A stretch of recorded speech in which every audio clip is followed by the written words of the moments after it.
Good morning भाई, like camera और action. Thank you. चलते हैं जरा, हैं? ओके भाई, हम लोग मैट्रिक्स कॉन्टिन्यूटी डिस्कस कर रहे हैं और कल हमने बात की थी नॉन होमोजेनियस इक्वेशन। किसकी बात की थी? Solution of non homogeneous equation. Non homogeneous equation को सबसे पहले हम किस में लिखते हैं? इस फॉर्म में, ax = b फॉर्म। उसके बाद हम डिटरमिनेंट ऑफ a निकालते हैं और डिटरमिनेंट ऑफ a यदि नॉट इक्वल टू 0 आ जाता तो हमने कहा ट्रिवियल सॉल्यूशन है x y z = 0। यदि by chance determinant of a = 0 आ जाए तो हम कहते हैं फर्दर इन्वेस्टिगेशन करते हैं। फर्दर इन्वेस्टिगेशन में हम क्या करते हैं कि हमने चेक किया, अगर फर्दर इन्वेस्टिगेशन की तो हमने adjoint of a multiple b निकाला। यदि adjoint of a multiple b भी 0 आ जाता है तो मैं कहता हूं इट इज कंसिस्टेंट और इट हैज डिपेंडेंट सॉल्यूशन और इनफाइनाइट सॉल्यूशन, यानी कि इनफाइनाइट सॉल्यूशन हमने तब ये कहा। और यदि by chance adjoint of a not equal to क्या आ जाए? 0 आ जाए तो हम कहते हैं नो सॉल्यूशन। क्या कहते हैं? नो सॉल्यूशन या इनकंसिस्टेंट। क्या कहते हैं? इनकंसिस्टेंट। समझा कि? ओके, बहुत अच्छे। चलिए आज एक क्वेश्चन और लेते हैं, फिर होमोजेनियस की बात करेंगे। इसके एक क्वेश्चन और डिस्कस करके फिर किसकी बात करेंगे? होमोजेनियस की बात करेंगे। चलिए चलते हैं। आज नॉन होमोजेनियस इक्वेशन का इक्वेशन लेते हैं। ले लें एक नॉन होमोजेनियस इक्वेशन पे हम एक क्वेश्चन डिस्कस कर लेते हैं। कोई आपके पास होगा 3, उसमें है क्या कोई? चलिए 3 में करते हैं। कहता है show that the following system of equation is consistent। show that क्या है? एक क्वेश्चन लेते हैं। कहता है show that following system of equation is consistent। क्या है? Consistent। System of solution is equation is consistent and also find their solution। also find their solution। also find solution। Equation क्या भाई? 2x - y 2x - y + 3z = 1 x + 2y - z = 2 और 5y - 5z 5y - 5z = 3। ये आपके example ही है, आपकी book में example है, ठीक है? ये कहता है show that the following system of equation is consistent. अब सबसे पहले मैं इस फॉर्म को किस में लिखता हूं? x = b में। here it can be written as क्या लिखोगे? 2 - 1 3 1 2 - 1 0 5 - 5 into x y z = 1 2 3। लिखा गया? यानी कि इसके सब क्या लिए मैंने? कोएफिशिएंट राइट डाउन कर लिए। अब अगर मैं इसको प्रोडक्ट खोलूंगा ना तो वापस यही आएगा। तो चेक करके देखो इसको किस में लिखा गया? That is ax = b। x = b form में लिखा गया। a क्या है? here a की वैल्यू क्या भाई? 2 - 1 3 1 2 - 1 0 5 - 5। ये a आ गया भाई। x कौन है? x है भाई x y z। b क्या भाई? 1 2 3। ये b आ गया। हो गया? अब थोड़ा सा आगे बढ़ो। a हो गया, x हो गया और b हो गया। चलिए अपना काम। सेकंड स्टेप क्या है? डिटरमिनेंट ऑफ a निकालना। क्या निकालना? Determinant of a। Now determinant of a = 2 - 1 3 1 2 - 1 0 5 - 5 = अगर मैं इसका डिटरमिनेंट निकाल के चेक करता हूं तो डिटरमिनेंट आता है मेरे पास 0। कितना आता है 0। ये 0 आया, मैं सोल्व करता हूं। डिटरमिनेंट कितना आया 0। अब अगर डिटरमिनेंट 0 आ जाए तो ना तो मैं कंसिस्टेंसी की बात करता, ना मैं इनकंसिस्टेंसी की भी बात कर ही नहीं सकता। अगर डिटरमिनेंट क्या आ जाए 0 तो क्या करते हैं फर्दर इन्वेस्टिगेशन। क्या करते हैं फर्दर इन्वेस्टिगेशन। Now,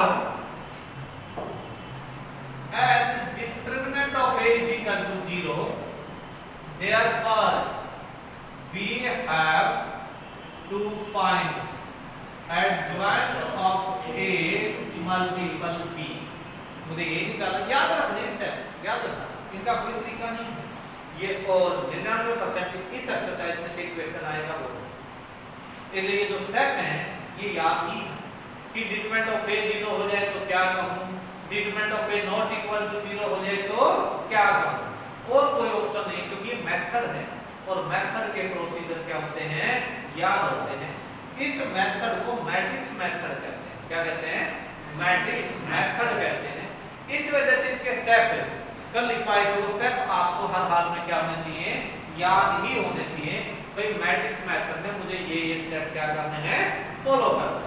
अगर ये स्टेप याद होंगे तो क्वेश्चन निकलेगा इजी, और अगर स्टेप याद नहीं रखे तो क्वेश्चन सॉल्व मैट्रिक्स मेथड से नहीं होगा, किसी और मेथड से हो जाएगा और उसके कोई भी नंबर नहीं देगा, क्योंकि सामने वाला ये मेंशन करेगा solve it by matrix method. समझा गई? Okay, we have to find adjoint of A multiple B. Now adjoint of A, अगर मैं एडजॉइंट ऑफ ए निकालूं तो सबसे पहले मैं क्या निकालता हूं कोफैक्टर निकालता हूं। क्या निकालता हूं कोफैक्टर। Now find cofactor. सबसे पहला स्टेप यही है, यानी कोफैक्टर कौन निकलेंगे C11 C12 C13 C21 C22 C23 निकालने आते क्या C31 C32 C33 ये कोफैक्टर निकलेंगे। क्या निकलेंगे कोफैक्टर। और इन कोफैक्टर की जो वैल्यू आई वो वैल्यू है -5 10 -5 10 -5। ये मैं बुक में से राइट डाउन कर रहा हूं क्योंकि निकालने आते हैं कोफैक्टर। अगर हम इनके कोफैक्टर निकालते हैं, कोफैक्टर की वैल्यू आई दिस, अगर 5 - 10 5 5 - 10, नेक्स्ट क्या है 5 - 10 5, और नेक्स्ट जो कोफैक्टर है उसकी वैल्यू है 5 - 10 5 5 - 10 5। होगी भाई, ये मेरे पास कोफैक्टर है, थोड़ा सा माइनस में थोड़ा बहुत चेंज करके बाकी सारे के सारे सेम। अब क्या निकालना है adjoint of A. Adjoint of A निकालने का प्रोसीजर कोफैक्टर का ट्रांसपोज। तो क्या लिखा -5 10 -5 5 - 10 5 5 - 10 5। इसका ट्रांसपोज, जब इसका ट्रांसपोज किया तो कितना है मेरे पास, यह है भाई -5 10 -5 5 - 10 5 और -5 सॉरी 5 -10 और 5। ये ट्रांसपोज आ गया 10 - 10 और -10 के हिसाब से ट्रांसपोज ऑफ दैट। कोई दिक्कत भाई -5 5 5 हो गया। क्या गया एडजॉइंट ऑफ ए, कोई दिक्कत हो तो चेक कर लेना भाई। ट्रांसपोज है -5 5 5 10 - 10 -10 -5 5 और 5। क्या गया ये एडजॉइंट ऑफ ए। निकालना क्या है adjoint of A multiple B. वापस यहां आ जाओ वापस। Adjoint of A multiple B, अभी क्योंकि इतना छोटा नहीं है क्वेश्चन, इतना छोटा सॉल्व होगा, कैलकुलेशन बहुत ज्यादा लंबी है। क्यों भाई क्यों भाई आप अपने इसका ट्रांसफर के बहुत एक्सपेंसिव दे रखा है एडजॉइंट। कौन सा बंदी होगी भाई। अच्छा जिसका मैंने ट्रांसपोज किया वो तो दोनों में एक -5 10 -5 तो ट्रांसपोज के बाद ये भी बात सही यानी कि मान और हमने वहां काउंटिंग उल्टी लिखी कॉलम रो की बात रो कॉलम में लिखेंगे कॉलम में रो एक बार वो फैक्टर निकाल लीजिए नहीं तो गड़बड़ी हो जाएगी इसके चक्कर में हम सारा ही गड़बड़ कर रहे हैं हमने वो फैक्टर निकाल लीजिए कुछ नहीं करता हाँ उधारी पे काम हमेशा चलता नहीं है ठीक है इन्हें अपना कमाना ही पड़ता है कमा लेते हैं जल्दी तो फैक्टर निकाल लेते हैं मैट्रिक्स के मैट्रिक्स क्या थी मेरे पास a इक्वल टू मैट्रिक्स थी बाय 2 -1 3 1 2 -1 0 5 1 -5 वाले इधर को फैक्टर निकालते हैं भाई c1 पर निकालेंगे खत्म ये खत्म कितना बचा -10 + 5 -10 + 5 यानी कि -5 क्या बचा -5 बारी है c12 की c12 -5 यानी कि 5 कितना 5 c21 सॉरी c13 ये खत्म 5 कितना बचा 5 ये दो फैक्टर है -5 और 5 और 5 अगले 10 -10 और -10 नेक्स्ट किया 10 -10 और -10 चेक कर लीजिए c21 देखिए ये खत्म 5 -15 5 -15 कितना बचा -10 और निकाल क्या रहे c21 माइनस अपनी मर्जी से इसकी वजह से कितना हुआ 10 तो फैक्टर निकाल लेते पक्का ना तो मैं डायरेक्ट लिख लूं तो अब हो गए 10 -10 और -10 और नेक्स्ट है भाई 5 कितना 5 -5 5 और 5 -5 5 और 5 ये हो गए मेरे पास कोफैक्टर अब क्या निकालना है एडजॉइंट ऑफ a कोफैक्टर को राइट डाउन कीजिए -5 5 5 10 -10 -10 -5 5 और 5 इसका क्या ट्रांसपोज बोलना जरा कितना आया था -5 5 5 10 -10 -10 -5 5 और 5 ये आ गया भाई मेरे पास क्या आ गया एडजॉइंट ऑफ a इफेक्ट कुछ नहीं करना था टेंशन मत लेना आंसर पे नहीं देना हो गया एडजॉइंट ऑफ a आ गया कोई दिक्कत अब आ जाए अब हमें निकालना भाई एडजॉइंट ऑफ a के बाद क्योंकि प्रोसीजर में क्या चाहिए था मुझे adjoint of a multiple b आ जाओ जरा adjoint of a multiple b is equal -5 10 -5 5 -10 5 5 -10 5 into 1 2 3 b है भाई 1 2 3 प्रोडक्ट बोलते हैं जरा ये ऐसे कितना गया भाई -5 कितना हुआ -5 + 20 -15 पहली लाइन का हो गया अब दूसरी पाइए 5 -20 + 15 हिसाब हो गया मैं समझ गया भाई 5 -20 + 15 कितना आया भाई 0 अगर adjoint of a multiple b = 0 आ जाए तो इट इज ए कंसिस्टेंट क्या ये consistent as adjoint of a multiple b is equal to 0 therefore system of equation is consistent क्या consistent पर अभी मामला रुका नहीं अब कहता भाई अगर ये consistent है तो सॉल्यूशन निकालिए consistent है तो सॉल्यूशन निकालिए एक बात तो कंफर्म होगी कि इसका यूनिक सॉल्यूशन नहीं था इसका यूनिक सॉल्यूशन नहीं था कारण क्योंकि अगर यूनिक सॉल्यूशन होता तो आंसर आता x = a इनवर्स b यानी कि यूनिक सॉल्यूशन तब होता है जब determinant of a not equal to 0 आए जब determinant of a equal to 0 आया तो इसका मतलब यूनिक सॉल्यूशन तो नहीं था फर्दर इन्वेस्टिगेशन ने प्रूव कर दिया कि मेरे पास सॉल्यूशन तो निकलेगा पर यूनिक नहीं निकलेगा। अब जब यूनिक ना निकले और मुझे इनफाइनाइट सॉल्यूशन 3 का निकालना हो तो अब फिर आगे सेकंड प्रोसीजर शुरू होता है। अब वो प्रोसीजर समझ लो कैसे।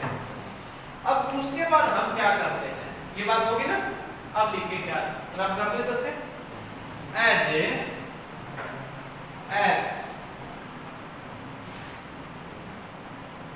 as adjoint of AB, therefore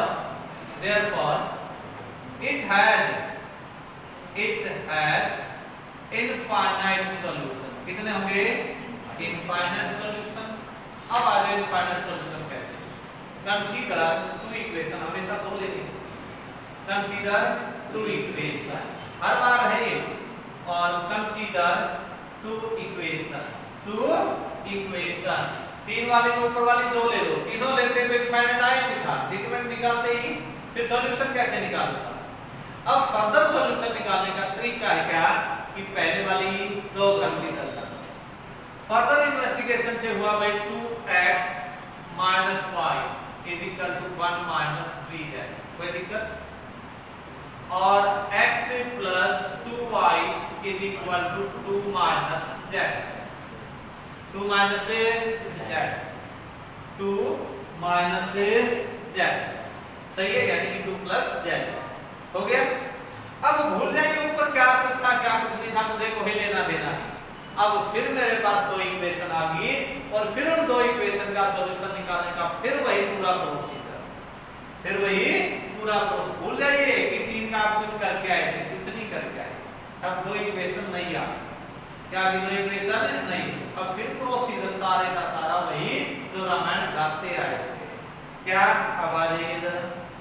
late z = k, क्या ले लिया z को k, ताकि एज वेरिएबल का कंफ्यूजन तुम्हारा थोड़ा सा दूर रहे। चलिए z को क्या ले लिया k, आ जाता है 2x - y = 1 - 3k, x + 2y = 2 + k। It implies that 2 - 1 2 x y = 1 - 3k 2 + k। कुछ समझे? हाँ, फिर वही प्रोसीजर जो पीछे करके दो इक्वेशन वाला। यहाँ पर c, ये d, ये p, दैट इज क्या लिखो, दैट इज CD = L दे देते हैं, क्या फर्क है। CD = L, C क्या है ये लिखना आ गया ना, 2 - 1 1 2, बाकी x y और = दैट। अब फिर वही दो इक्वेशन वाली फॉर्म बन गई। C कितना, C है भाई 2 - 1 1 2, D कितना भाई x y, और L कितना भाई 1 - 3k 2 + k हो गया। अब आगे बढ़े CD। नाउ डिटरमिनेंट, अब वही सॉल्यूशन निकालने का तरीका, डिटरमिनेंट ऑफ C, पूरा प्रोसीजर वापस वही। Determinant of C that is 2 - 1 1 2, कितना 4 + 1 कितना भाई 5, नॉट इक्वल टू। अगर डिटरमिनेंट नॉट इक्वल टू 0 आए तो it has unique solution, it has unique solution. As C not equal to 0, therefore it has unique solution, that is कौन सा भाई, that is D = C inverse L। D का solution का मतलब x y की value, x y का मतलब D की वैल्यू, यानी कि D = ये C तो उधर चला गया, कितना हो गया C इनवर्स L। अब C का इनवर्स निकालो और L से गुणा करो, यानी कि पूरा वही क्वेश्चन था बना दोबारा। अब चले क्या निकालना है, C इनवर्स। अब C इनवर्स निकालना तो इसका मतलब क्या निकालना है, adjoint of C। Now to find to find कितना C inverse, to find C inverse, to find C inverse find cofactor. पहले क्या निकाले भाई, कोफैक्टर। आ जाओ जरा फिर वही C मेरे पास ये ना, इसके कोफैक्टर निकालो जरा। कोफैक्टर में होता क्या है, इन दोनों की जगह पलट इन दोनों का साइन एडजेंट निकालते हुए डायरेक्ट, पर मैं डायरेक्ट लिखूंगा नहीं, प्रोसीजर पूरा होगा। अगेन C11 उसी का रो उसी का कॉलम खत्म, दो C12 उसी का रो उसी का कॉलम खत्म, -1 C21 1 आएगा, C22 कितना 2। ओके, एडवेंट ऑफ C ये नहीं है, अब एक ही जगह कौन आ गया C, कितना आया भाई, ये आया 2 -1 1 और 2, इसका ट्रांसपोज क्या बना 2 -1 1 2। इन दोनों की जगह बदलती, सॉरी इन दोनों का साइन बदलते हैं, दोनों की जगह बदलती, ठीक है। तो सेम पे सेम समझ में आ रहा है क्या, जल्दबाजी में कहीं हवा में तो करवा जल्दी रहा हूं, पर इसलिए जल्दी करवा क्योंकि ये सारे प्रोसीजर पीछे हम कर चुके हैं, रटे रटाए गए। अब हम चले एडवेंट ऑफ C के बाद, नाउ कितना B is equal to, now C inverse is equal to adjoint of C by determinant of C। Determinant of C कितना आया 5, तो 1/5 और ये बात 2 1 -1 और 2। अब क्या निकालना है D, हो जाओ शुरू, हो जाए शुरू, हाँ चलिए हो गए शुरू। कितना आया भाई D, क्या निकालना था हमने, D is equal to C inverse L। C inverse कितना है 1/5 2 1 -1 2, L कितना था 1 - 3 के 2 + k, this is equal to 1/5 आ जाओ भाई, ये ऐसे 2 - 6k 2 - 6k प्लस 2 + k हो गया पहला। दूसरे में आ जाइए -1 - 6k, सॉरी गलत, -1 + 3k + 4 + 2k, गुणा खोलनी आती है, हाँ ना भी आए तो दोबारा सीख लेना। कितना है भाई 1/5 into -6k 2 to 4 4 -5k, और यहाँ कितना आया 3 + 5k 3 + 5k।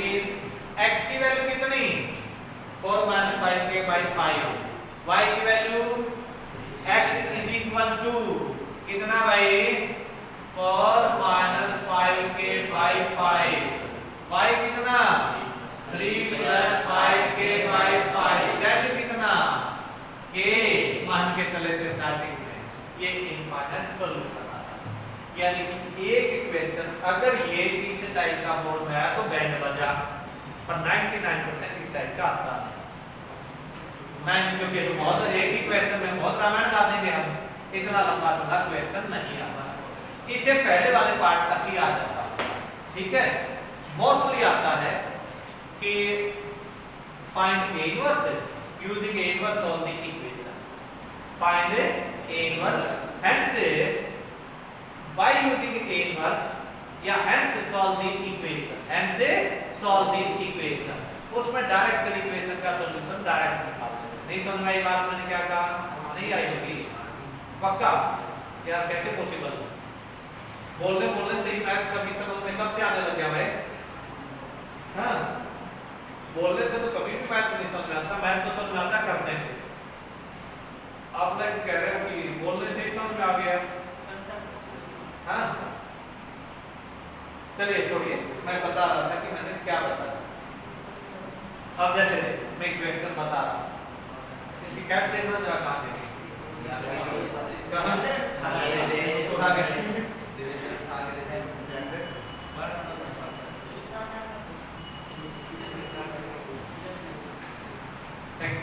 चलिए ओके, मैंने क्या कहा इसमें देख मोस्टली कई बार क्वेश्चन क्या कहता मैं 8वें क्वेश्चन की बात कर रहा हूं। जैसे ये कहते हैं a is equal to 2 minus 3 5 if a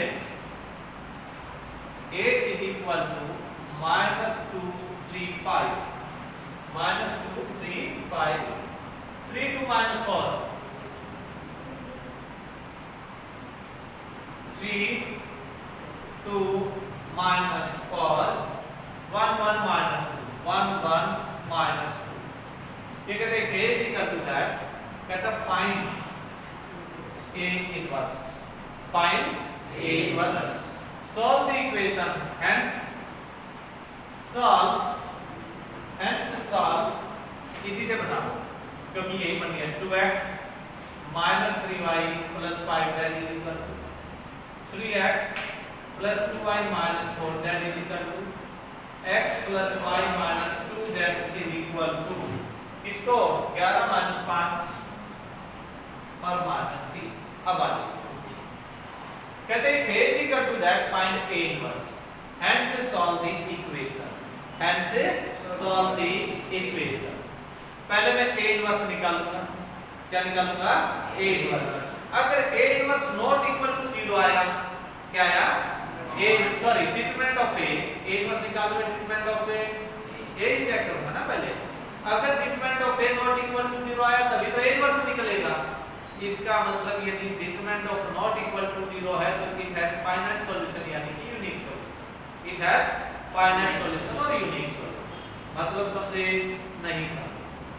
firstly सबसे पहले क्या निकालोगे डिटरमिनेंट ऑफ a निकालो डिटरमिनेंट ऑफ a से a इनवर्स आ जाएगा प्रोसीजर के बाद फिर क्या करूंगा direct now x is equal to a inverse sorry ax is equal to a inverse से b अब जो a इनवर्स आता है इसमें डायरेक्ट रख दूंगा और सोल्व कर दूंगा कारण क्योंकि जब determinant of a not equal to 0 होता है तो तब मेरे पास यूनिक सॉल्यूशन होता है x is equal to a inverse से b इस टाइप का क्वेश्चन तुम्हारे आता है बोर्ड ठीक है तब मैं क्या करूंगा पहले a इनवर्स निकालूंगा फिर सॉल्व द इक्वेशन के लिए दोबारा थोड़ा इनवर्स निकालूंगा a इनवर्स ऊपर निकाल ही रखा है उसको डायरेक्ट इसमें क्या कर दूंगा यूज कर दूंगा आंसर आ जाएगा इस टाइप का क्वेश्चन तुम्हारे बोर्ड में बनता है समझ में आज एक टाइप ये तो बात थी आपके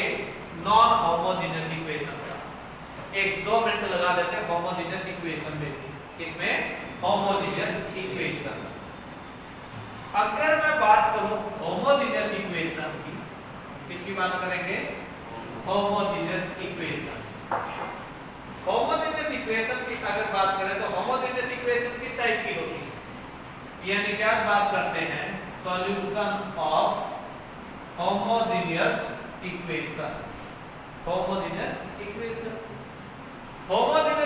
होती है टाइप की a1x plus b1y plus c1z is equal to 0 a2x plus b2y plus c2z is equal to 0 a3x b3y C3 that is equal to 0 non homogeneous में नॉन जीरो एलिमेंट कांस्टेंट था यहाँ क्या है 0 अगर मैं इसे लिखूं ax is equal to b तो here b is equal to क्या है ऑटोमेटिकली 0 ध्यान से अगर मैं कहूं as x is equal to a inverse b तो ये तो हमेशा ही 0 आना है क्या ना है हमेशा ही 0 अब क्वेश्चन 2 रे क्या हुआ 2 क्वेश्चन रे कि भाई ये होगा या नहीं होगा ये होगा या नहीं होगा क्या हुआ ये होगा या नहीं होगा सबसे पहले मैंने क्या किया डिटरमिनेंट ऑफ a का क्या सॉरी a का क्या निकाला डिटरमिनेंट a का क्या निकाला डिटरमिनेंट अगर a का डिटरमिनेंट निकाला तो a का फर्स्ट देख फाइंड सबसे पहले क्या निकालेंगे a का डिटरमिनेंट अगर a का determinant determinant not equal to 0 आया, क्या आया, ये हो गया ना। Firstly find determinant of A. अब दो केस बने डिटरमिनेंट ऑफ ए के, क्या बने, determinant of A not equal to 0 और determinant of A equal to 0। Determinant of A not equal to 0 और determinant of A equal to 0। अगर by chance determinant of A not equal to 0 आया तो इसका मतलब ए इनवर्स निकल रहा था, क्या निकल रहा था, ए इनवर्स निकल रहा था। और यदि ए इनवर्स निकल रहा था तो ए इनवर्स की और बी की प्रोडक्ट क्या नहीं है, 0, पक्का 0, यानी कि it has trivial solution, it has a trivial solution. नहीं समझ में आई नहीं आया, पक्की दोबारा सुनिए। अगर determinant of A not equal to 0 आया तो इसका मतलब है ए इनवर्स निकल रहा है। अगर ए इनवर्स निकल रहा है तो सॉल्यूशन क्या आएगा, ए इनवर्स बी, पर बी क्या है, 0, तो ए इनवर्स बी क्या बनेगा, 0, x की वैल्यू क्या बनी, 0। इसका मतलब बना x is equal to 0, y is equal to 0, z is equal to 0, that is trivial solution. क्या बना, ट्रिवियल सॉल्यूशन। और यदि बाय चांस मेरे पास आ गया determinant of A equal to 0, determinant of A equal to 0, तो तब मैं कहूंगा it has non trivial solution, it has non trivial solution, it has non, तब क्या बनेगा, नॉन ट्रिवियल सॉल्यूशन। यानी कि यहां पर भी दो बातें आ गई, एक बार तो यहाँ एंड ही हो जाएगा आसानी से, पर यदि बाई चांस ये आ गया तो एंड तुरंत नहीं होगा, फिर वही पहली दो इक्वेशन पकड़नी पड़ेगी और z को k लेना पड़ेगा, राइट हैंड उठा के लेके जाएंगे। फिर क्या लिखेंगे, cx is equal to d, एक क्वेश्चन में फिर क्वेश्चन जा, क्या बनेगा, cx is equal to d, फिर c का कोफैक्टर इनवर्स वगैरह वगैरह, फिर एक क्वेश्चन में क्वेश्चन जा रहा। यानी कि आज वाले जो जितने भी हैं ये मोस्टली लॉन्ग कट क्वेश्चन है, शॉर्टकट नहीं है, कैलकुलेशन बहुत लंबी जाएगी, तो करना चाहे कर लेगा क्वेश्चन। चल छेड़ते हैं आज क्वेश्चन, ले लेते हैं क्वेश्चन। कितना टाइम लगता है जरा चेक करना। हाँ अभी तो बहुत बढ़िया है। एक क्वेश्चन लेते हैं, हमारे पास एक्सरसाइज में तो 1 मिनट इधर नहीं करता, एक्सरसाइज में दे ही रखा, एक एग्जांपल दे रखा, सॉल्व कर देता, एक एग्जांपल दे रखा, सॉल्व कर देता, थोड़ा बता देता, ठीक है। ओके चलिए, मतलब नॉन होमोजेनियस इक्वेशन एक एग्जांपल लेते हैं। एग्जांपल ये भाई आपके एक क्वेश्चन ले, क्या है देख, कहता 3x plus y 3x plus y minus 2z is equal to 0। हाँ x प्लस कोई दिक्कत है क्या, x plus y plus z is equal to 0। Add करो 2 मिनट में, टेंशन नहीं लेने का। x minus 2y plus z is equal to 0।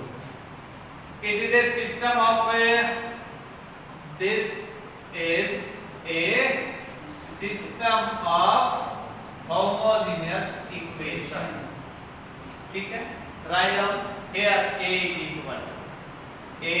equal लिखे जरा 3 1 minus 2 1 1 1 1 minus 2 1। स्टेप बताए थे सबसे पहले ax is equal to b, that is ax is equal to b, b is equal to 0, b क्या है 0। सबसे पहले क्या निकालते हैं, determinant of a। Now determinant of a is equal to, और ये अपना कोई रोल नहीं क्योंकि मेथड और मेथड में स्टेप याद ही है, कितना 3 1 minus 2 1 1 1 1 minus 2 1 is equal to 3 बाहर में 1 plus 2 3 minus 1 into डिटरमिनेंट निकाला था 1 minus 1 0 minus 2 into minus 2 minus 1 minus 3 कितना है भाई? जब सॉल्व किया तो 9 plus 6 यानी कि 15 not equal to 0। अगर not equal to 0 है तो डॉक्टर क्या कहते हो? It has trivial solution, direct answer as a determinant of a not equal to 0, therefore it has trivial solution that is x is equal to y is equal to z is equal to 0। जैसे दिया है by chance से हो जाता equal to 0, by chance हो जाता equal to 0। आगे कैसे मैं बता रहा हूं, बाई चांस हो जाता इक्वल टू 0, फिर क्या करते? Consider two equation, consider two equation. आगे का स्टेप लिख रहा हूं।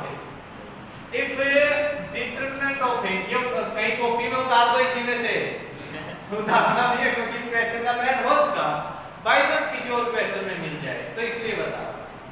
If determinant of A equal to 0 equal to 0 then consider that. अब ये नहीं कि मैं एडवेंट ऑफ ए और बी निकालूं क्योंकि वो तो 0 ही आना है, यानी कि उस वाला मेथड दोनों में बदल ही खा गया।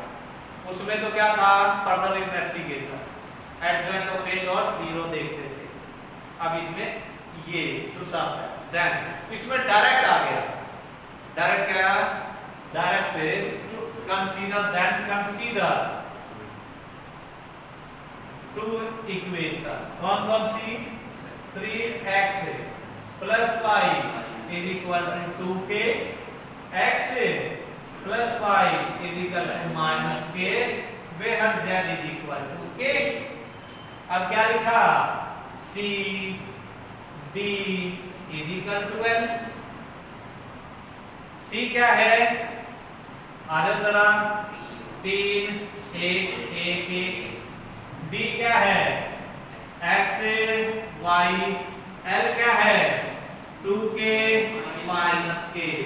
अब वही solution, determinant of A c क्या निकालो? Determinant of A c 3 1 1 not equal to 0। इसका मतलब d is equal to c inverse l। as c not equal to 0 therefore कितना भाई? d is equal to c inverse l। अब c inverse निकालो, l निकालो, फिर रामायण सारी वही करो, समझ गए? फिर वो लंबा प्रोसीजर, फिर एक क्वेश्चन। पर पेपर में आने वाला क्वेश्चन के चांसेस कौन से हैं? एक find inverse hence solve the equation. 99% वो क्वेश्चन उस टाइप का बनता है। 1% बच गया डायरेक्ट नॉन होमोजेनियस इक्वेशन दे रखे, solve the equation, solve the equation. और उसमें भी फाइनाइट सॉल्यूशन वाला मांगता, फर्दर इन्वेस्टिगेशन वाला नहीं मांगेगा। अगर फर्दर वाला मांग लिया तो कोई पेपर देने वाला पागल ही था समझो, क्योंकि इतनी लंबी कैलकुलेशन में बच्चा तो 1 घंटा खा जाएगा। हाँ भाई मिनिमम में 40 मिनट तो लगेंगे। इतनी लंबी कैलकुलेशन 40 मिनट्स की हो जाती है। कैलकुलेशन कितनी फास्ट कर लो, आधा घंटा मिनिमम खा जाएगा। आधा घंटा 5 नंबर, आधा घंटा 5 नंबर। और इसी क्राइटेरिया से अगर पेपर सॉल्व होने लग जाए, यानी कि आधे घंटे में 5 नंबर, 1 घंटे में 10 नंबर, हाँ 2 घंटे में 20 और 3 घंटे में 30 नंबर, पास भी नहीं हुए। हाँ मेरी बात समझे? ऐसा नहीं होगा, यानी कि ऐसा क्वेश्चन नहीं डाला, यानी कि इतना लेंथी क्वेश्चन नहीं डाला जाता। हाँ जब आदम के जमाने में पेपर था, यानी कि जब हम लोग पागलपन में होते थे, पेपर में बैठते थे, तो ऐसे ऐसे क्वेश्चन आ जाते थे, क्योंकि उस समय पेपर बनाने वाले वाकई में पागल ही होते थे। हाँ सही बात है, हमारे टाइम के बाद तो 18 क्वेश्चन आपके पेपर से काटे थे, अब अंदाजा लगा लो, और 18 से ज्यादा कट चुके हैं अब तक। यानी कि हमारे टाइम में तो बहुत ज्यादा क्वेश्चन आते थे, पेपर सॉल्व होना ही मुश्किल होता था। ठीक है, उसके बाद 18 या 25 क्वेश्चन तो अगली साल ही काट दिए थे, लोग कोर्ट में चले गए थे कि टीचर से सॉल्व करवा दो ना जरा पेपर 3 उसको रोक लेते। ठीक है, तो मेरा कहने का मतलब क्या है, जरा